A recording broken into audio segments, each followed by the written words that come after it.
Assalamualaikum warahmatullahi wabarakatuh.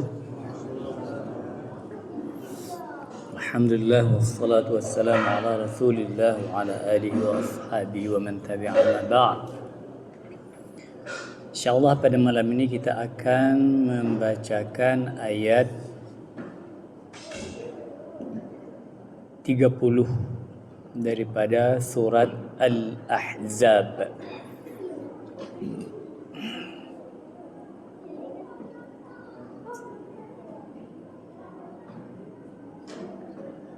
أعوذ بالله من الشيطان الرجيم يا نساء النبي من يأت منكن بفاحشة مبينة يضاعف لها العذاب ضعفين وكان ذلك على الله يسيرا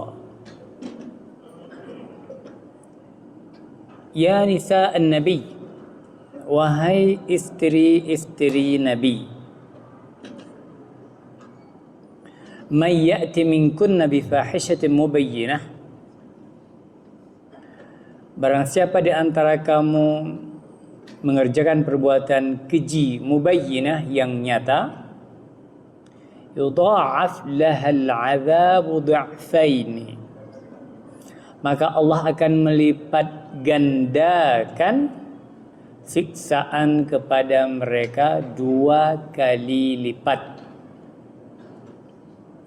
Wa kana dzalika 'ala Allah yasira, dan yang demikian itu adalah mudah bagi Allah. 'Ala Allah, terhadap Allah, yasiran, mudah.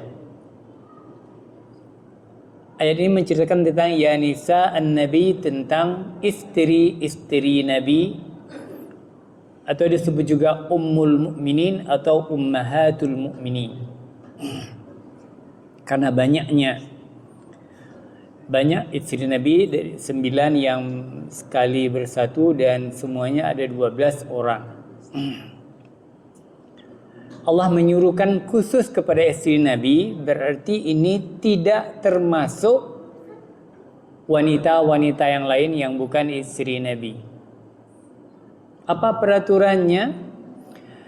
Kalau istri Nabi itu ya'ti minkunna bifahishatin mubayyinah, kalau melakukan perbuatan dosa yang terang, yang nyata, yang jelas, jangan yang kabur atau yang tidak jelas dosanya, yudha'af lahal 'adzab dha'faini, maka Allah akan melipat gandakan menjadi 2 kali lipat. Ini sekali lagi tidak berlaku bagi wanita biasa. Berat bagi istri Nabi jika melakukan pekerjaan dosa. Kenapa? Karena istri Nabi, kalau di luar unsur kenabian, kita melihat ini kan istri pimpinan. Pada waktu Nabi misalnya di Madinah itu kan hampir tidak sama. Kalau dalam sebuah negara kan nabinya sebagai presiden,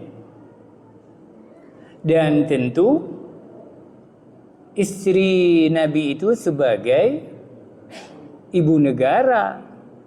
Bagaimana kalau ibu negara melakukan dosa, kesalahan, kriminal katakanlah? Atau sama juga bapak negara, tadi ibu negara, bapak negara, presiden maksudnya, melakukan, maka berat sekali karena beliau adalah pemimpin. Tapi ini tidak sama dengan negara, karena ini adalah Rasulullah, orang yang sangat mulia di muka bumi ini. Saking mulianya Rasul, hampir saja orang-orang memuja-mujanya lebih daripada posisinya sebagai Rasul. Di antaranya ialah bahwa ada hadis, yang hadis itu insyaallah palsu, yang bunyinya laulaka ma khalaqtul aflaka, kalau bukan karenamu wahai Muhammad, maka tidak akan kuciptakan jagat raya ini. Wow, ini bukan, tidak sahih. Bahkan ada yang mengatakan palsu. Masa diciptakan dunia ini karena Muhammad, karena seseorang. Kalau ya Allah atau Rasul mengatakan demikian, oke nih. Kalau tidak, maka itu adalah kebohongan yang dilakukan oleh orang-orang yang ingin melebihkan Nabi dari posisi beliau. Jadi istri-istri Nabi, kalau istri Nabi melakukan perbuatan dosa yang terang, maka akan ada 2 lipat ganda dosa daripada orang biasa. Wa kana dzalika 'ala Allah yasira, dan yang demikian itu mudah sekali bagi Allah. Apanya yang mudah? Pertama, Allah mudah mengukur dosa seseorang, yang kalau kita ukur dosa seseorang mungkin kita tidak tahu, tapi mudah sekali untuk melipat gandakan dosa pun. Allah itu adalah maha segala sesuatu jika berbuat, dengan hanya mengatakan kun fayakun. Jadi bukan persoalan yang sulit bagi Allah untuk mengerjakan sesuatu, karena tidak ada di dunia ini yang menghalangi, menyaingi kerjaan Allah Subhanahu wa taala. Bedalah di sini wanita biasa dengan istri Nabi. Dari segi apa? Melakukan dosa, maka ada 2 kali lipat. Baik, kita teruskan. Wa may yaqnut minkunna lillahi wa rasulih wa ta'mal salihan nu'tiha ajraha marratain wa 'atadna laha rizqan karima. Wa may yaqnut, dan barang siapa di antara kamu sekalian para istri Nabi, yaqnut, taat kepada Allah, yaqnut min kunna lillahi wa rasulih, taat kepada Allah dan Rasulnya. Wa ta'mal salihan, dan istri itu mengerjakan amal salih. Ini istri Nabi. Nu'tiha ajraha marratain, kami akan berikan pahalanya 2 kali lipat. Kalau dosa tadi 2 kali lipat, pahala juga demikian. Ini dibandingkan dengan orang biasa. Kalau wanita biasa sekali melakukan, misalnya bagaimana dosa amalan pahala untuk kita? Laki-laki dan perempuan jika melakukan satu perbuatan maka dilipat gandakan menjadi 10 kali. Tapi kalau istri Nabi berarti 20 kali. Firman Allah Subhanahu wa taala misalnya tentang orang biasa, man jaa bil hasanati falahu 10 amsalha. Barang siapa yang mengerjakan suatu perbuatan baik, falahu, orang itu mendapatkan 10 amsalha, 10 kali lipat, 10 kali ganjaran.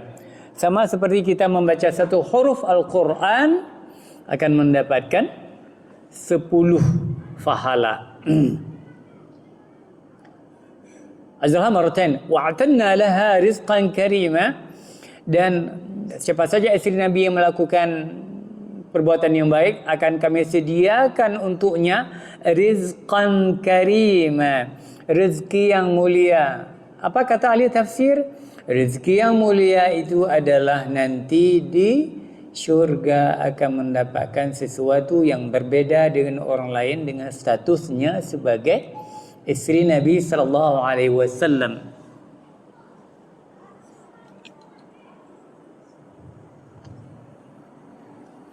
Kata-kata wa may yaqnut wa may yaqnutu,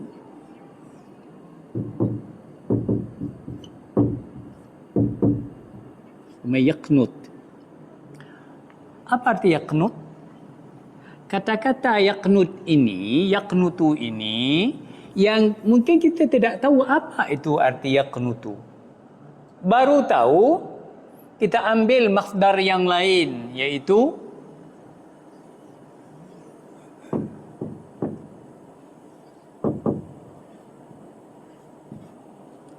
Qunut.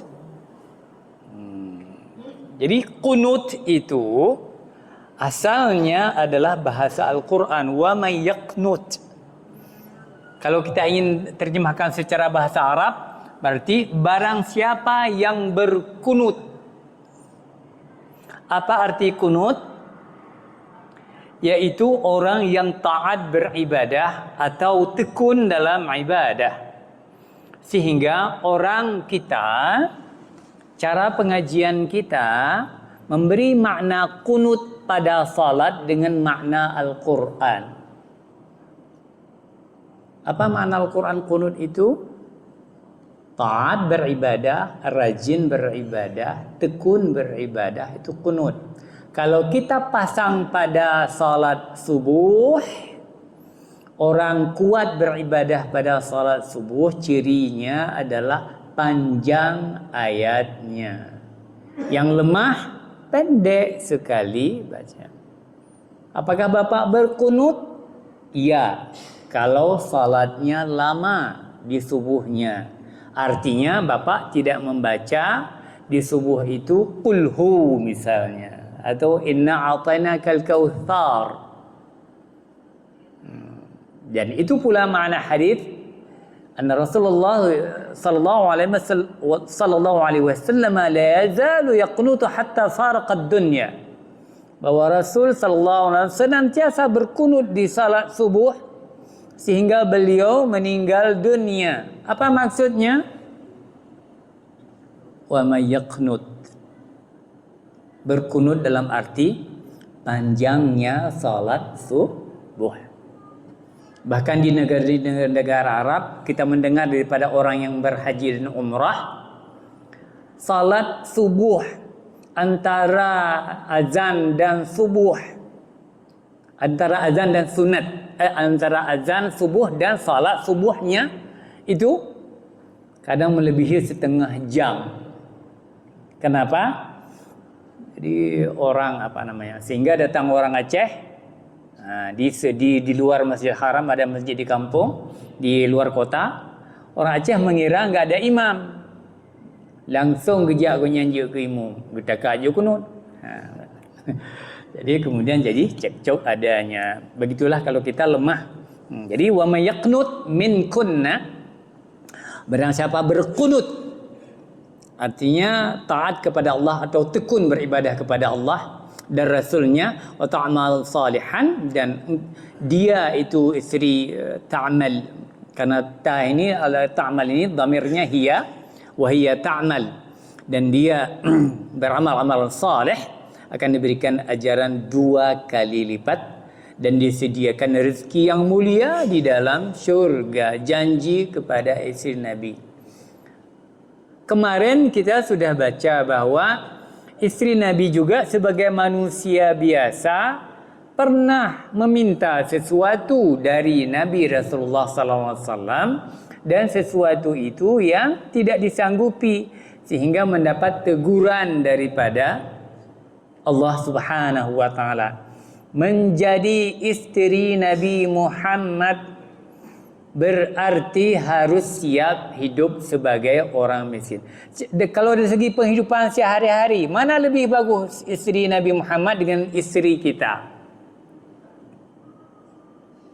Bagus istri kita dalam konteks keduniaan. Bila kita hitung beras, siapa lebih banyak beras kita dengan beras Nabi? Banyak kita berasnya. Karena Nabi pernah ada tamu, tanya dulu ke istrinya, ini ada tamu, ada beras apa enggak? Ada gandum enggak? Sekali bilang, aduh enggak ada, tidak ada. Ditanya nak bro? Tak bosak paling kurang. Nak cilek, cepat, celimang kan? Jarang yang putuh bro ni juga tengok dia. Jadi begitu istri Nabi. Kenapa kemudian Allah memberikan 2 kali lipat? Karena kehidupan Nabi, karena mereka mendukung dakwah, mendukung penyebaran Islam di titik nol bersama Nabi. Dan agama ini akan menjadi agama sekarang nomor 2 terbesar di dunia. Ramalan 20 tahun lagi atau 25 tahun lagi akan menjadi nomor 1 terbesar di dunia. Kenapa demikian? Kenapa? Logikanya untuk menyambut kiamat. Mesti umat Islam yang menyambut kiamat. Karena nanti ada Imam Mahdi dan Nabi Isa tidak lagi repot dengan mengislamkan orang. Orang sudah Islam, sudah banyak menjadi mayoritas penduduk dunia. Baik, kita kembali ke ayat. Jadi begitulah aturan Al-Quran untuk Nabi. Kalau tidak diatur demikian dalam Al-Quran, tentu kita tidak memahami kedudukan istri Nabi yang sangat mulia. Oleh karena itu, tidak boleh seseorang dari Muslim atau bukan Muslim untuk mengatakan apa-apa, kata-kata yang tidak senonoh kepada istri Nabi. Kenapa? Mereka 2 kali lipat pahalanya. Baik.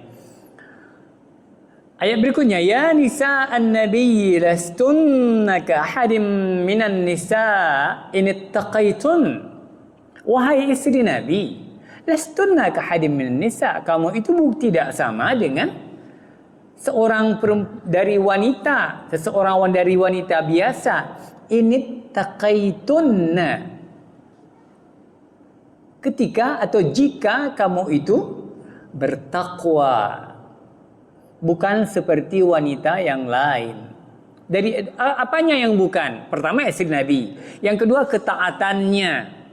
Ketaatannya, bagaimana taatnya dalam beragama, mungkin tidak ada tandingan dengan istri-istri kita. Luar biasa. Kenapa? Karena istri Nabi itu orang yang menyaksikan Nabi menyebarkan agama, menyaksikan ayat-ayat yang turun, mengeluarkan hadis-hadis, dan bagaimana melihat beliau beribadah, dan istri itu ikut. Kalau Nabi beribadah, ikut istri, kayak ibadah Nabi Muhammad SAW. Makanya jika kamu bertakwa, kamu tidak akan sama dengan wanita manapun. Fala takhda'na bil qawli, maka janganlah kamu melembutkan ucapan. Kapan?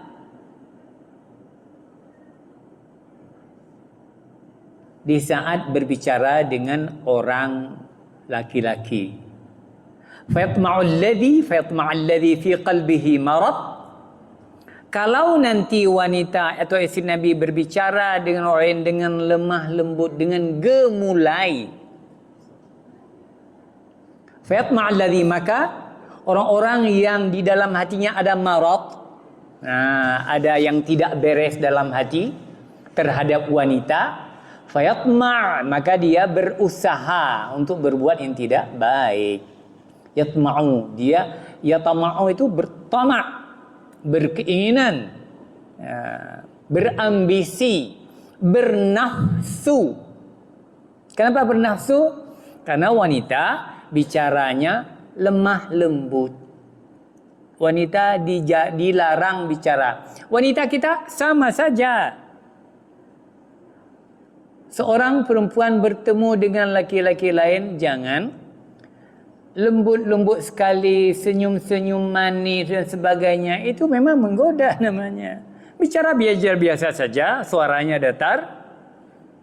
Jangan seperti seorang yang menggoda. Baik.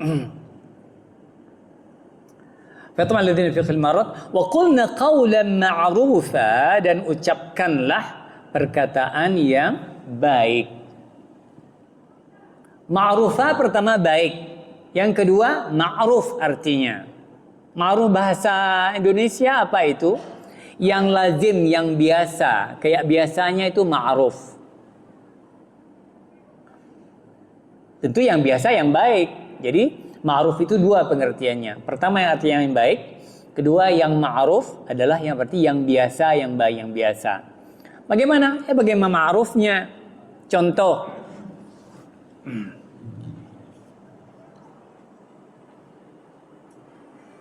Untuk orang tua misalnya wasahib dalam Al-Quran wasahibhuma. Wasahibhuma, dan bergaullah dengan orang tua fid dunya, di dunia apa? Ma'rufa. Perintah dalam Al-Quran, bergaullah dengan orang tua, perlakukanlah huma, kedua orang tuamu, fid dunya, di dunia ini, secara ma'ruf. Secara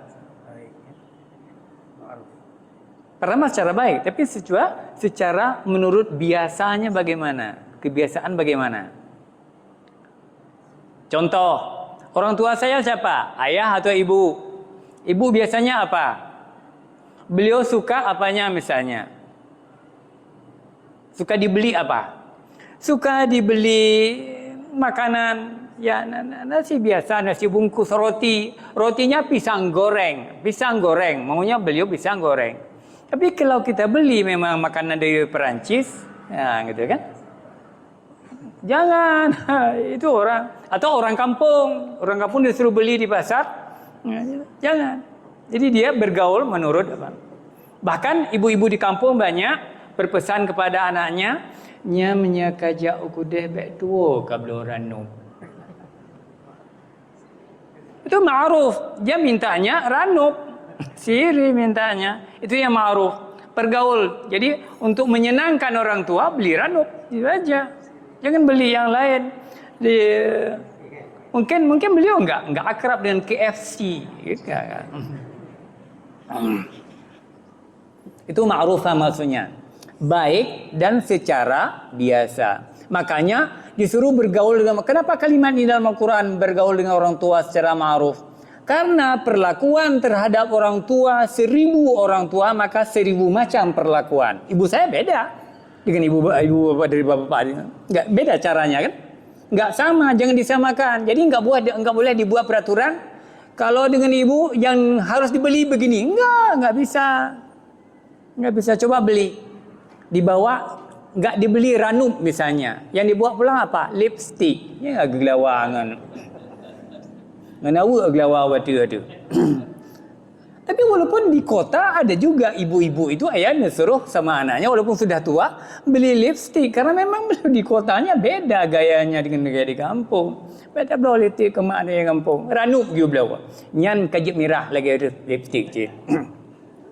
Baik, itu pengertian wa qulna qawlan ma'rufa, dan kata ucapkanlah qawlan, perkataan ma'rufa. Wa qarna fi buyutikunna, dan hendaklah kamu tetap di rumahmu. Pesan kepada isteri Nabi itu lebih menetap di rumah daripada mondar-mandir. Tidak sopan, tidak mulia, tidak bagus. Isteri Nabi Muhammad di pasar keluar berjalan-jalan nyenggol-nyenggol dengan orang lain. Itu tidak bagus. Tidak bagus bagi kehormatan. Zaman dahulu sampai zaman sekarang tidak bagus. Sebab kalau istilah zaman sekarang, kalau istri Nabi begitu keluar di pasar, ada yang melecehkan kan?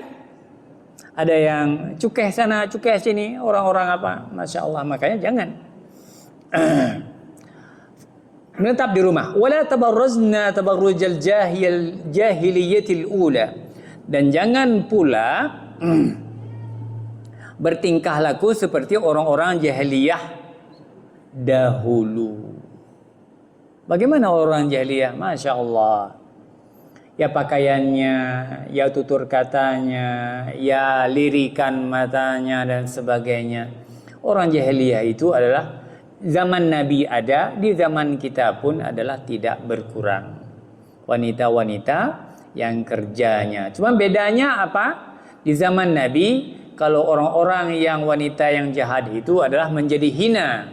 Tapi kalau di zaman sekarang, wanita-wanita yang paling jahat itu dia menjadi mulia. Kenapa? Dia masuk media, dia mendapatkan harta miliaran, dia menjual dirinya pun Ya, duduk di depan kamera televisi sehingga orang banyak membooking dia di televisi. Kan hebat sekali zaman sekarang. Baik, itu orang jahiliyah. Wa aqimnas salata. Jadi isteri Nabi itu harus menegakkan salat. Ingat, isteri Nabi diwajibkan menjaga benar salatnya. Apa maksudnya ini? Jangan merasa isteri Nabi salat pun sesekali. Begitu kan? Enggak, bukan demikian. Atau kan ada istilah di zaman sekarang orang-orang yang tasawuf itu. Semakin tinggi tasawuf, semakin salatnya kadang-kadang. Nah, kalau ada yang menegur sedikit, kata orang kita tidak tahu. Beliau itu salatnya kapan nggak tahu, itu rahasia beliau. Kalau misalnya beliau tidak salat Jumat, kita nggak usah bilang beliau tidak salat Jumat. Siapa tahu beliau salat di Mekah. Masya Allah. Baik. Jadi itu tidak benar. Wa aqimnas shalah wa atinaz zakah. Kalau kamu punya harta, ada kewajiban bagi istri Nabi juga untuk menunaikan zakat. Ini lihat bahwa seseorang yang kita anggap istri Nabi tidak pergi ke sawah. Tapi di sini ada perintah kalau punya sesuatu, dan di zaman Nabi itu yang sering dipunyai apa? Makanan pokok yang dizakati. Enggak punya sawah. Berarti di zaman kita juga demikian. Kalau seorang istri atau bukan istri, suami pun jika tidak punya sawah, jika mempunyai biji-bijian padi, katakanlah wajib menunaikan zakat. Sebab ada semacam pendapat di Aceh, ada ulama-ulama, tengku-tengku, ustaz-ustaz tidak wajib bayar zakat. Kenapa? Karena tidak turun ke sawah. Karena tidak turun sawah. Jadi zakat itu bukan karena turun ke sawah. Zakat itu karena memiliki padi. Bagaimana?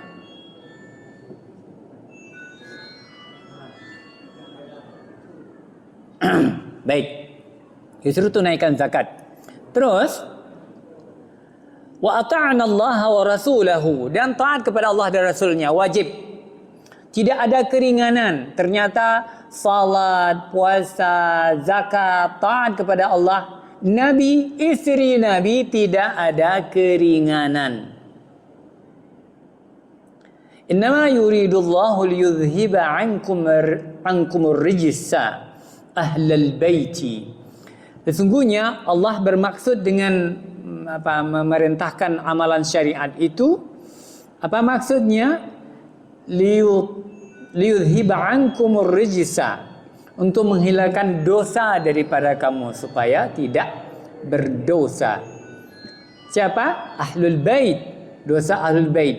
Wa yutahhirakum tathira, dan membersihkanmu sebersih-bersihnya. Apa maksudnya di sini?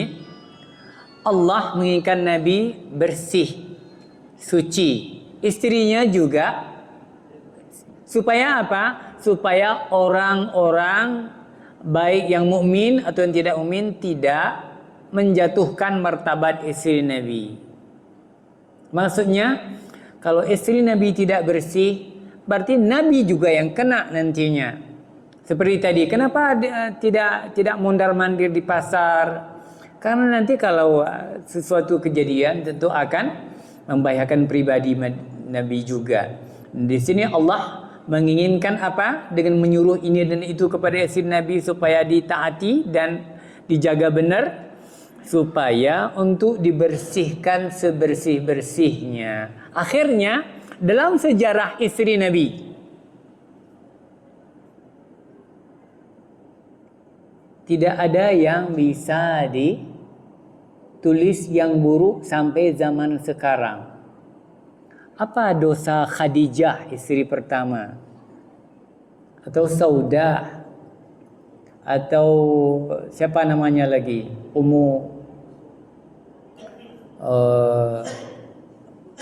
siapa nama? Nyo payah. Tak tulis mu pada boh nan Siri Nabi. Kahek dia bicarakan Siri Nabi. Ayo, sebutkan saya satu persatu. Saya tidak hafal.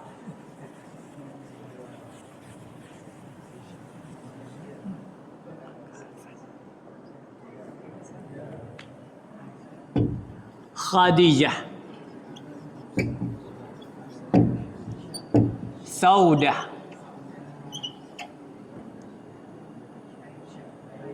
Aisyah, Hafsah.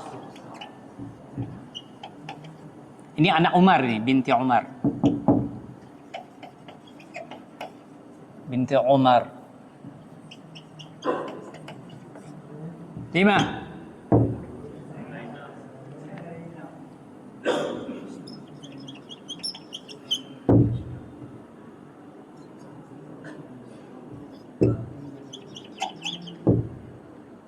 Ummu, apa ada ummu satu?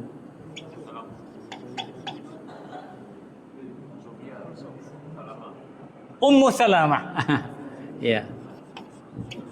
Ummu Salamah. Kemudian Juwairiyah. Juwairiyah. Wairiyah.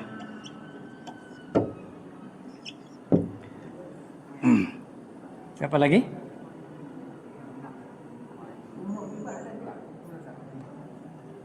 Ummu Habibah.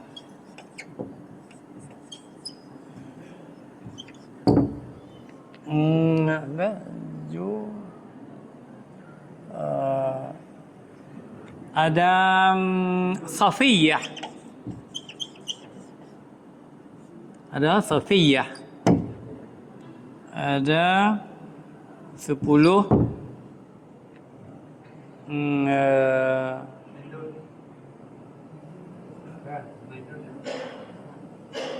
Hafsah. 10 hampir ingat.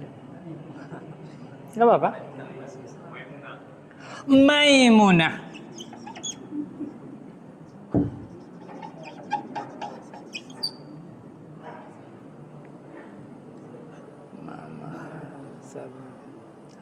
Dua lagi.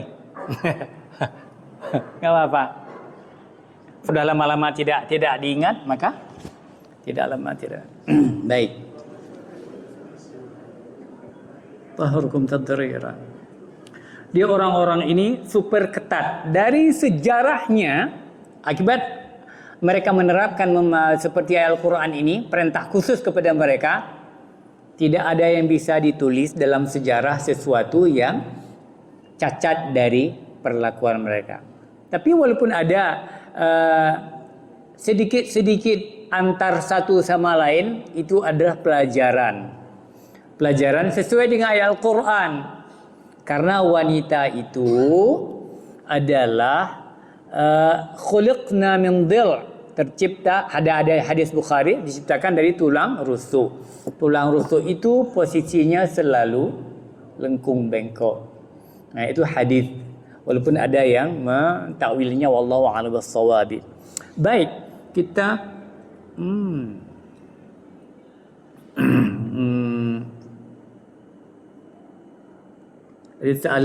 satu lagi kita baca, wadhkurna ma yutla fi buyutikunna min ayatillah, dan udhkurna, tolong sebentar, dan ingatlah apa yang dibacakan di rumahmu dari ayat Allah. Biasanya ayat-ayat sebelum sampai kepada sahabat, tentu istri Rasulullah sallallahu alaihi wasallam yang mendengarnya lebih awal. Apa yang dibacakan ayat-ayat Allah di rumah yang mulia, rumah pertama diperdengarkan Al-Quran yang turun di rumah mereka. Ayatillah wal hikmah, dan juga ada hikmah. Hikmah itu sunnah Nabi Innallaha kana latifan khabira, sesungguhnya Allah adalah maha lembut lagi maha mengetahui. Allah itu maha lembut.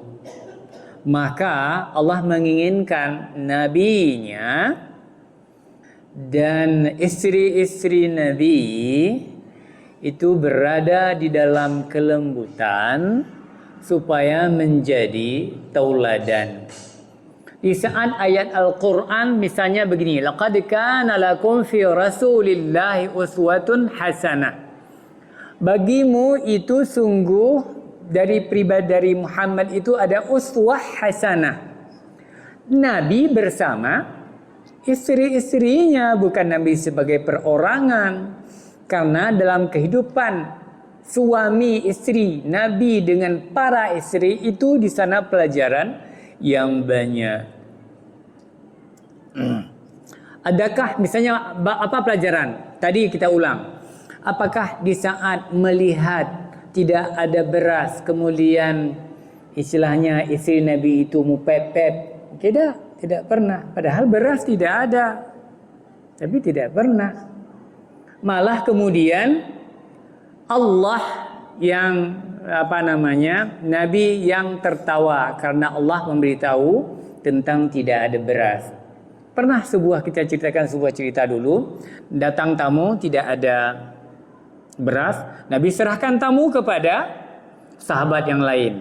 Sahabat lain yakin sekali akan ada beras di rumah. Istriku, ini tamu Rasulullah. Ayo. Apa beritanya? Tidak ada beras. Nabi tidak ada beras, beliau juga tidak ada. Tapi jangan khawatir, karena apa? Karena ada jatah nasi si anak. Jadi kita tidurkan anak lebih cepat, cerita macam-macam supaya tidur. Biar nasi itu nanti kita kasih kepada tamu. Makanlah dalam keadaan yang gelap. Kenapa gelap? Dimatiin lampu. Cuman ke beliau dengan tamu itu sama-sama ada piring, keletang-keleting piring ada. Piring si tua rumah tidak ada nasinya. Yang piring tamu ada nasinya. Selesai makan, baru hidup lampu lagi. Alhamdulillah. Bagaimana? Kenyang. Alhamdulillah. Si tua rumah tidur dalam keadaan perut kosong. Besok pagi dikembalikan tamu itu kepada Nabi. Kami sudah menjamu tamu Rasulullah. Tapi sebelum sampai ke Nabi, Nabi sudah tersenyum. Kenapa? Nabi sudah tahu apa yang kejadian tadi malam. Masya Allah. Luar biasa. Adakah Nabi kemudian mengatakan si ini salah, si itu salah? Salah si tamu, salah si tuan rumah? Tidak. Semuanya benar. Kenapa? Karena dia menganggap memuliakan tamu Rasulullah sama dengan, nah itulah kecintaan kepada Nabi. Jangankan Nabi, tamu Nabi dianggap sangat mulia juga. Jadi berebut tamunya. Ini jauh keluar tamu balung. Dia mengpuakatan ataupun air rumah. Jadi begitu iman para sahabat. Begitu juga iman para istri Nabi seperti yang kita bacakan. Baik, mungkin ada satu pertanyaan. Ya. Itu para istri Nabi apakah Al-Quran semua atau ada sebagian? Waduh, tidak ada informasi. Pertanyaannya bagus sekali. Apakah istri Nabi hafal Quran semuanya atau tidak, gitu kan? Saya tidak ada info, tidak ada informasi. Yang jelas bahwa para sahabat adalah orang yang menyaksikan turun Al-Quran ayat demi ayat. Mungkin ada sahabat yang baru menghafal, baru Al-Qurannya baru 1 juz katakanlah. Ada sahabat yang menyaksikan Al-Quran baru 2 atau 5 juz. Hanya sahabat yang hidup sampai akhir turun ayat Al-Yawma akmaltu lakum itu baru 30 juz. Apakah mereka? Insya Allah. Tapi saya tidak, mohon maaf, saya tidak ada berita tentang, ya mungkin Bapak ini kan ingin mengetahui, siapa tahu istri Nabi itu hafal Quran semuanya. Dan insya Allah karena kecintaan mereka, tapi walaupun karena saya belum baca, maka saya tidak berani mengatakan apa yang ada. Wallahu a'lam bishawab. Lain? Okay? Dan insyaallah ini pengajian kita yang terakhir malam ini karena kita akan menyambut hari raya Idul Adha insyaallah. Ada pertanyaan lain? Ya. Oh, ya. Tolong.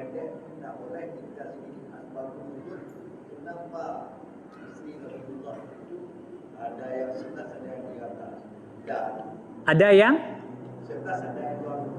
Haha. Ya. Kemudian itu lebih bagusnya jangan disuruh ikut. Tak sanggup kita. Jangan? Disuruh ikut.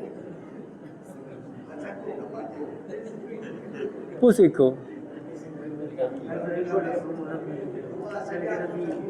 Oh. Oh ya. Oh ya, jangan suruh ikut ya. Iya, baik. Masalah angka itu jika ada ikhtilaf wallahu a'lam bis-shawabi tentang 12, 13 dan sebagainya, ada alasan tertentu panjang ceritanya, tapi harus diingat bahwa secara umum maka kita harus sangat faham. Kalau tidak faham kacau. Di Indonesia misalnya ada yang menganggap pekerjaan Nabi itu berlaku untuk dia, padahal tidak. Ini yang bahayanya. Ini yang bahayanya. Apa maksudnya? Kalau memang Nabi istri kawin lebih dari satu, itu memang khusus untuk Nabi. Kita tidak boleh. Kita sudah ada mathna wa thulatha wa ruba'. Tidak mungkin kawin akan seperti itu. Dan tidak sanggup. Pertama itu aturan. Jadi yang penting apa? Yang penting adalah banyak, kalau kita tulis satu kitab pun akan penuh tentang ajaran sunnah tarkiyah atau sunnah yang memang itu hanya untuk Nabi saja, kita tidak termasuk. Walaupun Nabi tidak ngomong, ini untuk aku, itu untuk kamu, itu tidak. Tidak demikian. Contoh, di puasa, salat tarawih Nabi misalnya. Ya tidak Nabi tiga malam bersama orang. Seakan-akan kita enggak. Khusus memang beliau memang sebegitu. Enggak boleh salat 30 malam. Tapi kalau kita, boleh 30 malam. Nabi tidak. Khasyitu an tufrada alaikum. Nanti akan difardukan. Jangan begitu. Jadi itu termasuk istri, termasuk yang itu pengantin Ali dan Fatimah misalnya kan, ada ditaruh air sedikit yang dianggap sejuk oleh sebagian orang, padahal itu khusus untuk Nabi. Karena Nabi ada cuci tangan, cuci apa-apa di situ dengan air itu disiramkan kepada menantu beliau dan kepada putri beliau. Itu tidak sama. Banyak panjang, tapi nggak apa-apa. Sesekali kita akan bahas mana ajaran yang Nabi saja melakukannya dan kita tidak melakukannya. Tapi harus kita pahami. Jangan seperti orang tasawuf satu model yang jumpa dengan saya. Apa katanya? Saya belum salat. Kenapa kamu belum salat? Umur saya belum 40 tahun. Karena Nabi turun wahyu kan salatnya kan baru 40 tahun baru salat. Nah, jadi saya belum salat. Nanti kalau 40 tahun ini kan ilmu apaan ini kan? Masya Allah. Tapi ada saya temukan itu. Dia enggak salat. Lumpreh 40 tahun. Pun salat awal-awal Nabi pihak salat awal-awal 40 tahun menurut saya yang kon-kon. Baik. Jadi ada cerita-cerita seperti itu. Tapi ada berlaku dalam masyarakat. Mereka kita sebut. Bukan hanya sekedar untuk kelakaran dan sebagainya. Baik, mungkin demikian saja karena waktu singkat. Dan insyaAllah kita dapat merasakan Idul Adha dengan bagus. Demikian tafsir. Mudah-mudahan kita dapat melanjutkannya setelah Idul Adha nanti. Subhanakallah wa bihamdik. Asyhadu an la ilaha illa anta astaghfiruka wa atubu ilaik. Assalamualaikum warahmatullahi wabarakatuh.